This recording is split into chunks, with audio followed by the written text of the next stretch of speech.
Nigeria, they're estimated 150,000 children are born annually with sickle cell anemia. And that accounts for more than 50% of sickle cell births worldwide. So it's by far the greatest percentage of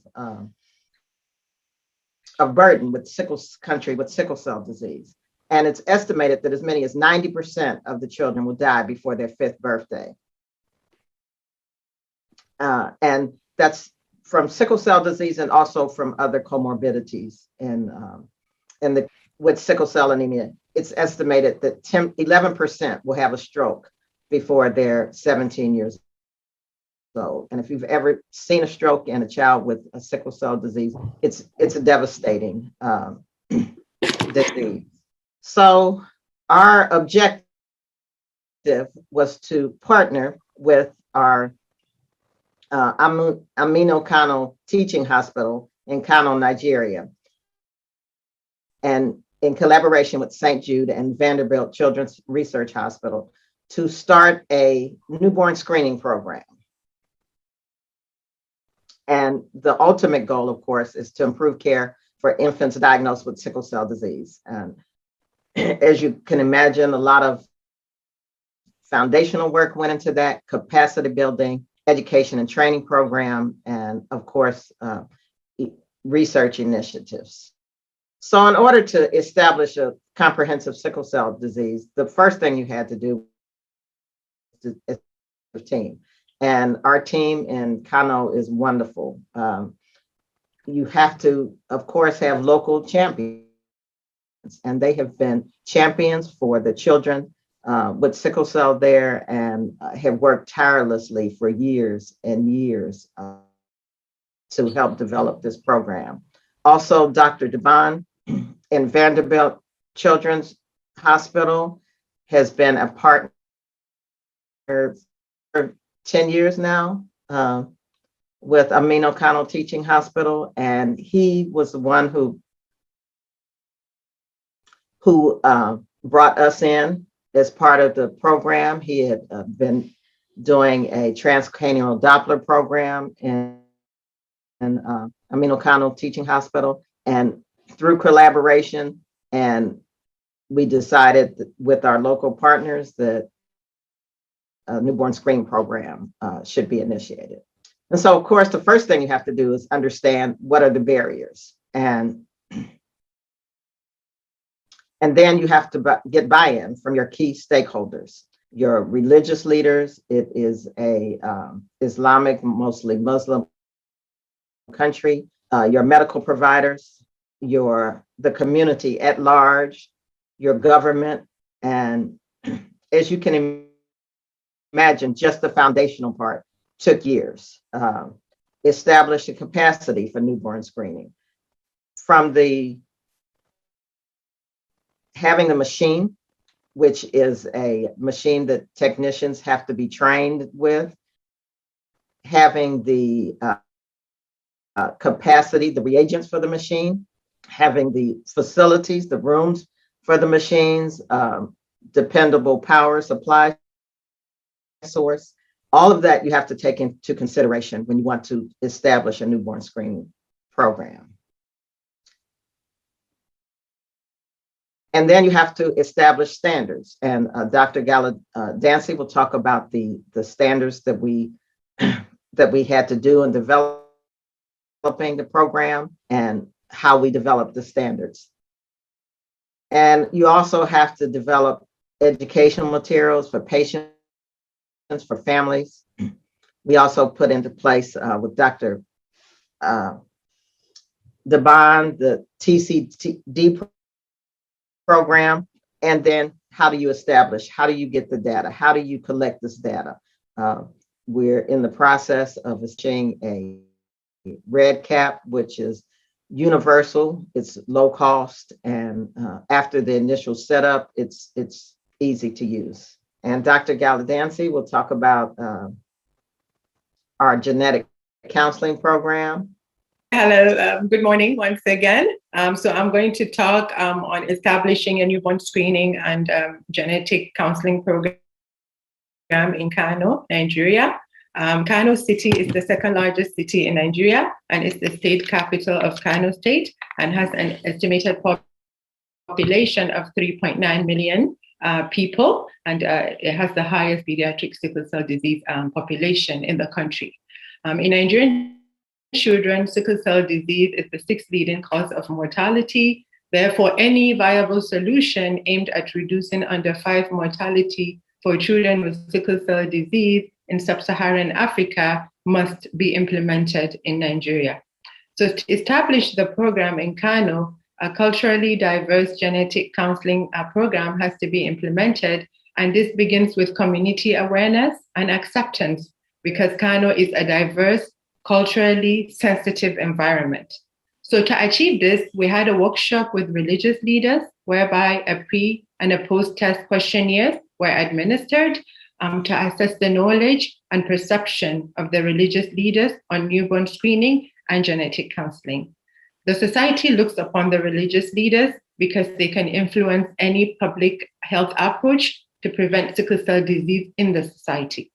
Our findings, as you can see, showed that in the demographics, the majority of the participants were males, constituting 83.5% of the total participants, because most of the religious leaders, of course, here they're male. And the age, the mean age is 44.7, and the level of education is mostly combined. What I mean by combined is they have both formal and informal level. The informal one is the Quranic education, which they normally have it in the house or in their Islamic schools. So by looking at some of our findings, it showed that there was a statistically significant improvement in the domain of knowledge post-test compared to pre-test. 90.9% of the participants knew that sickle cell disease is an inherited blood disorder post-test compared to 84.5% pre-test. Also, 55.7% of the participants believe that the burden of sickle cell disease can be prevented through newborn screening post-test compared to 47.4% pre-test. Furthermore, 90.7% of the participants agree to screening for sickle cell disease in early childhood post-test compared to 82.5% pre-test.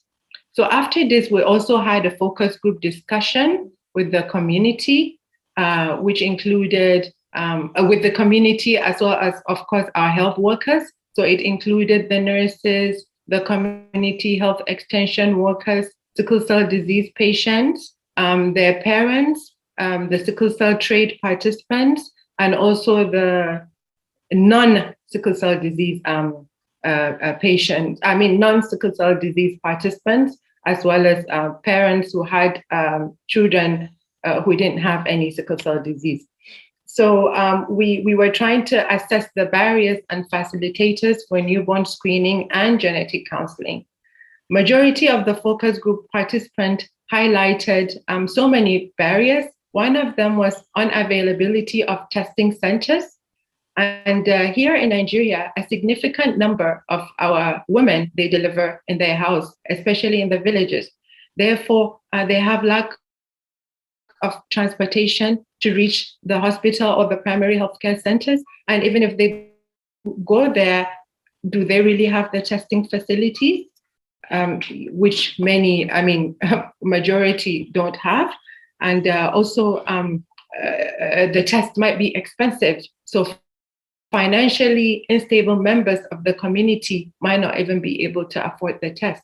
Therefore, it is important to ensure that proper means should be provided to the community so that they can get tested for sickle cell disease. Establishing the newborn screening program, St. Jude Children's Hospital provided a HPLC machine, which was purchased in December 2019. And following that, we had an in-house training, which was completed in January 2020. After that, we also had the validation process, because we have to validate our machine, because it's unacceptable to actually give a wrong genotype to anybody. Therefore, we had a validation process which was completed in fall 2020. This was the round one. We had also a round two, which was completed in the winter of also 2020. And our main newborn screening program testing started in March 2021. And so far now we have 2,000 newborns screened, which we actually screened them as soon as they delivered from our labor ward. If we don't get them at the labor ward, then we get them from the postnatal ward, or some of them we get them at the special care baby unit, those that are stable, those that are not sick.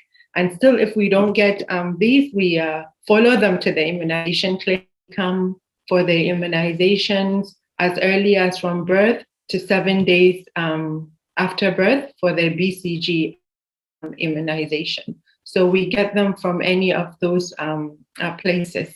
So far we have 2,000 newborn babies screened, and we have 1,940 samples analyzed, out of which approximately 26% have the trait, while 2 to 3% have the probable disease.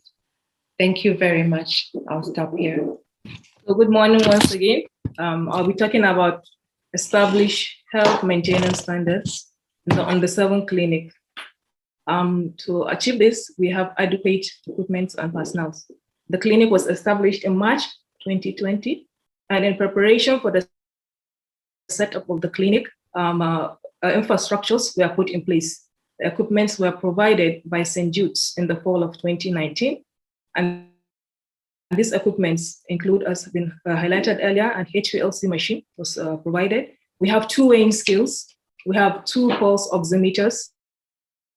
We have 4 sphygmomanometer. We have 2 infantometer. We have 1 stadiometer, and educational materials also were supplied for the establishment of the Under-7 clinic. And Aminu Kano Teaching Hospital, where the clinic is located, also provided a dedicated clinic space. The clinic is run once weekly, or specifically on Fridays, for a minimum of 4 hours. In addition, Aminu Kano Teaching Hospital also provided personnel who will help in the running of the clinic. And these personnel include, we have 3 pediatricians who follow up and evaluate, ensure treatment and counseling of our patients, and provide comprehensive care in general for our patients. We have 2 research nurses with the 2 assistants. They enroll patients into the clinic, and they do the anthropometric measurement. One of the research nurses is dedicated to doing the transcranial Doppler scan, which is a standard of care in the clinic. We have a phlebotomist who takes samples of blood samples for all the patients to do the required investigations. On enrollment, all patients have samples taken for a complete blood count, HPLC, for blood group, and electrolytes, urea creatinine, and also the liver function test. These are baseline investigations that are done for patients at enrollment. Then we have a scientist that runs the HPLC machine, runs the samples for us. And then we have 2 research coordinators that enter the data into the red cap. One is responsible for entering the data for the newborn screening, and the other research coordinator enters the data for the Under-7 clinic. We have a record technician who books patients for their appointments at each clinic visit. Then in addition, we do also, there is a standard of care in the clinic. There are health education sessions run on every clinic visit day. Now I'll go to the standard of care we provide in each visit. One has been highlighted earlier. The newborn screening is done for all the patients from the neonatal from birth to the age of 7 as early as possible. And of course, they are referred and enrolled into the clinic. We provide prophylactic treatment for our patients, or our patients are placed on penicillin prophylaxis. We know that penicillin prophylaxis prevents invasive pneumococcal infection. So all patients from the age of 2 months are placed on penicillin at a dose of 62.5 milligrams PD from 3 months to a year. Those that are aged 1 to 5 years are placed of 125 milligrams BD And those above 5 years are given 250 milligrams BD. Then in addition, considering the fact that Nigeria is a malaria endemic country, malaria infection is known to be the most common cause of potent trigger and a potent trigger of vaso-occlusive crisis. So this underscores the importance of malaria prophylaxis. So all patients are on lifelong anti-malaria prophylaxis, and specifically, we prescribe Paludrin for them or Progranil for all our patients. Then health education is given at all clinic visits. The educational sessions are held by the pediatricians and the nurses in the clinic, where we give all patients and individual health education using culturally potential complications, well care needs, how and when to seek medical attention when the needs arise. And then in addition, TCD is done for all the patients from the age of 2 years. One of the research nurses is in charge of doing that, and she does a TCD.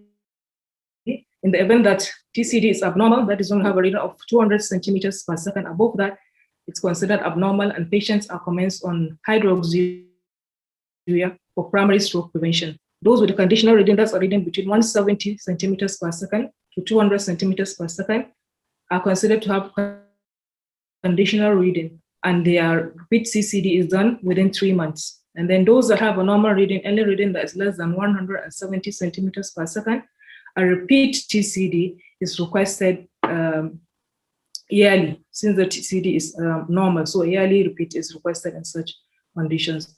With regards to use of hydroxyurea, for now, hydroxyurea is only used when indicated in our clinic. We have some certain indications for use of hydroxyurea.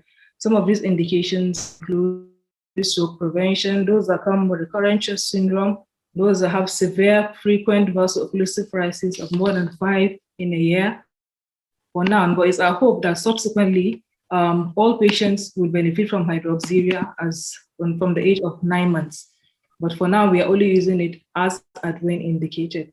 And so far, we have enrolled 406 patients in the clinic. And as highlighted earlier, it's a weekly clinic which takes place Friday. The importance of comprehensive care cannot be emphasized because it has been shown to improve outcome in such patients. Complications are minimized, and on the long run, survival into adulthood, chances of survival into adulthood is better. Thank you. Thank you so much.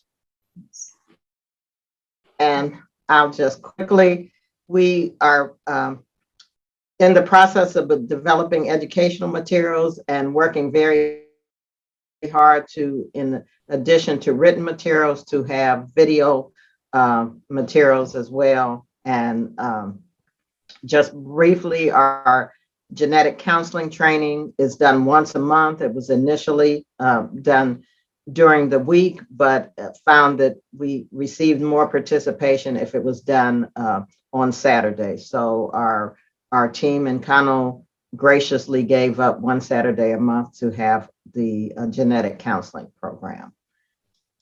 And just a couple of pictures of our team and the children's and the TCD. And I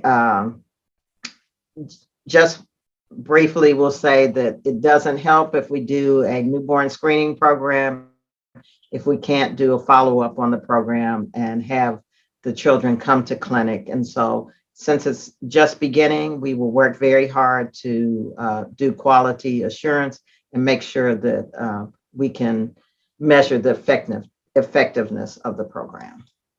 And just thank you to our funders, grant from the Links Foundation, Dave and Mary Phillips, and of course, Aminu Kano Teaching Hospital that I'm sorry I didn't put on, and St. Jude Children's Research Hospital.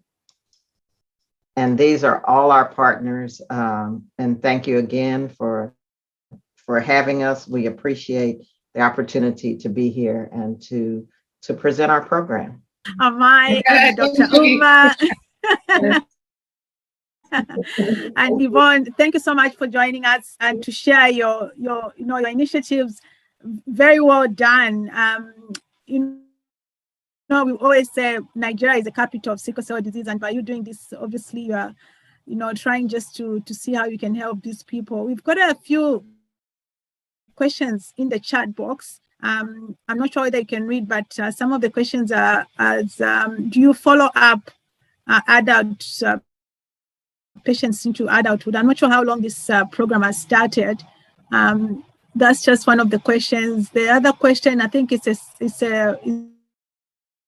TCD transcranial Doppler? Yes, it is. Yes. But please try to answer some of the questions in the chat box. Okay. So one, they're saying how long? Where's the question? I just They're basically asking how long do you follow up? Yeah. So actually, we do not follow up to adulthood. We follow up to it's 7 years of Yes. age Okay. from newborn to 7 years of age. For this research, that's what we do.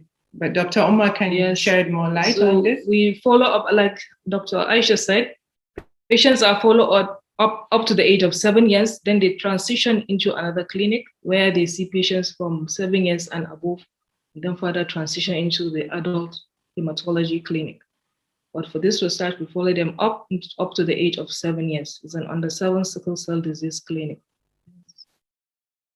There's also a comment. I think they mean how to make newborn screening a reality and a weapon against, or I think it's a question like, how do we make newborn screening a reality and a weapon against sickle cell disease in different countries? So do you want to comment on that?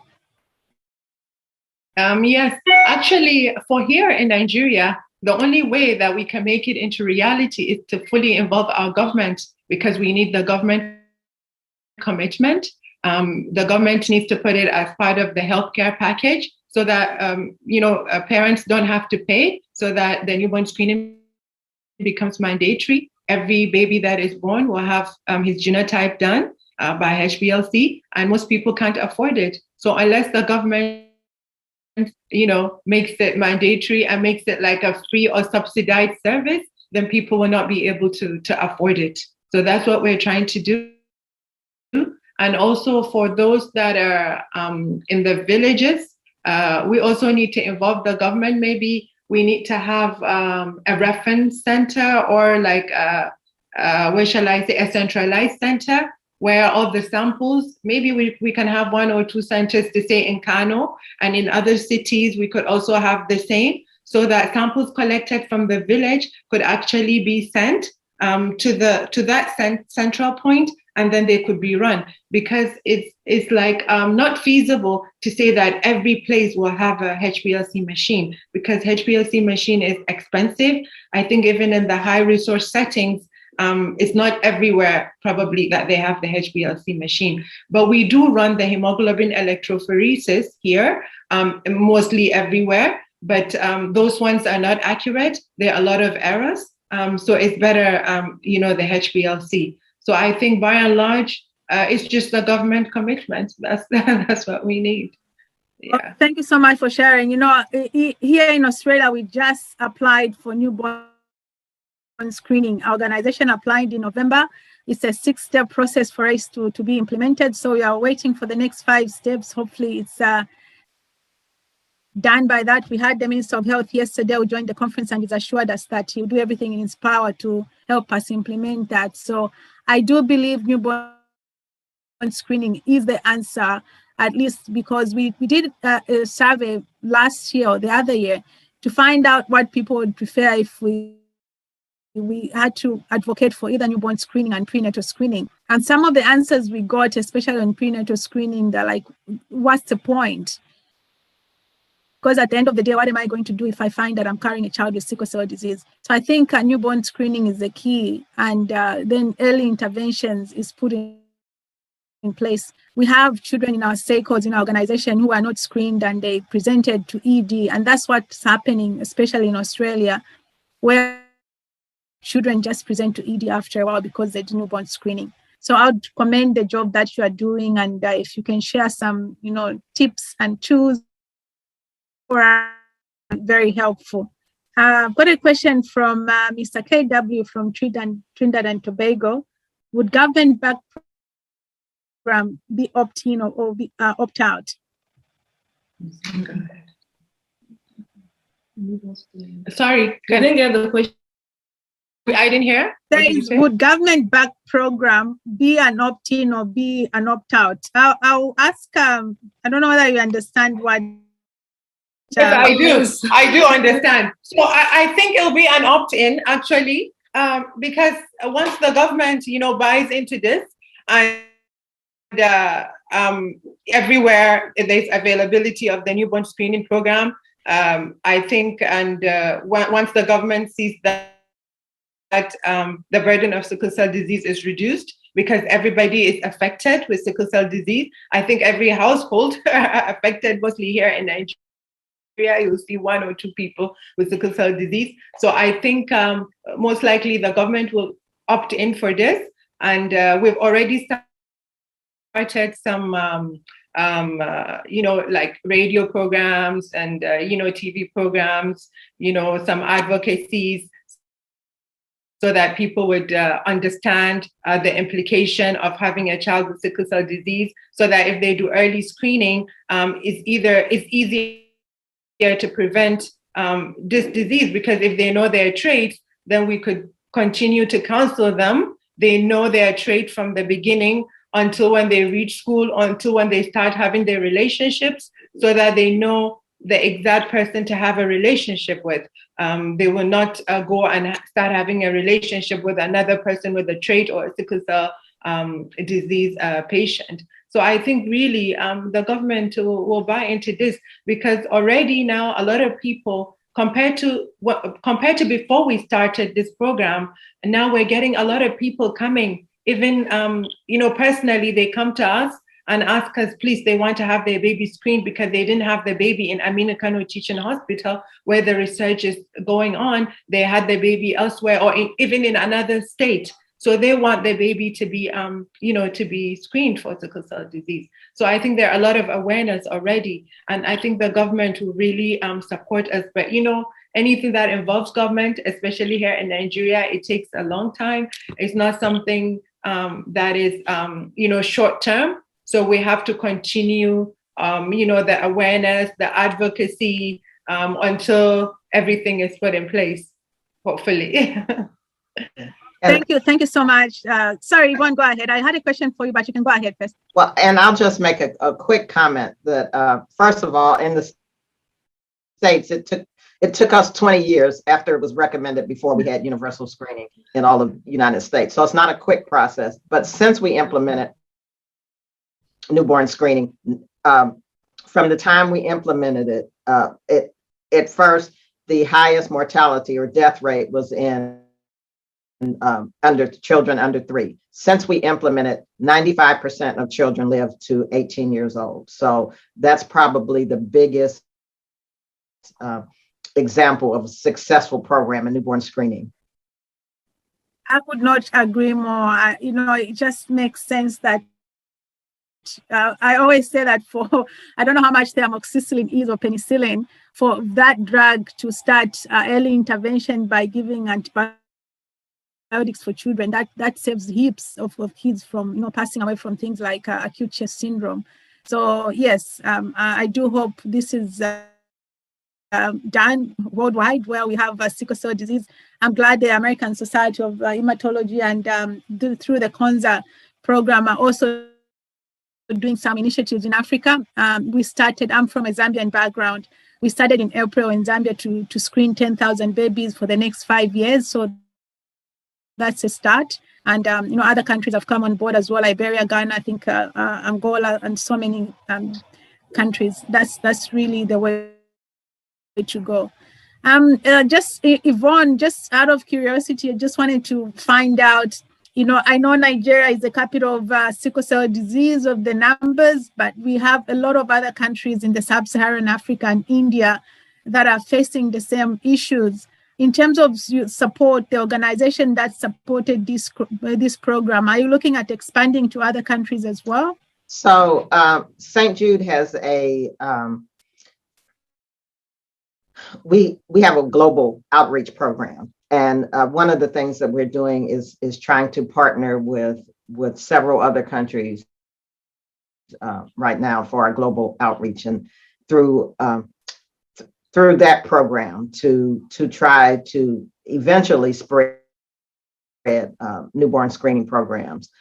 It's not feasible for one organization to support programs throughout the world.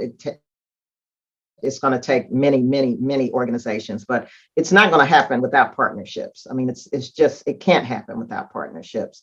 And I think that's the biggest driving force, setting up networks and setting up partnerships with high resource countries to help.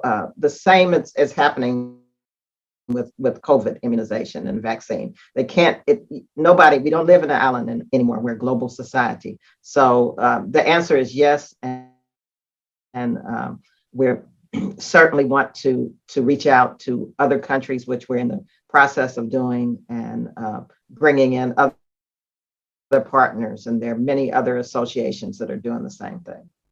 Well, thank you. Thank you again for being part of this conference. For us, it's a very special event, and we couldn't, just let it go without asking you to participate. And thank you so much for sharing your initiative with us. And we'll head off now to the next session, but thank you so much for joining us.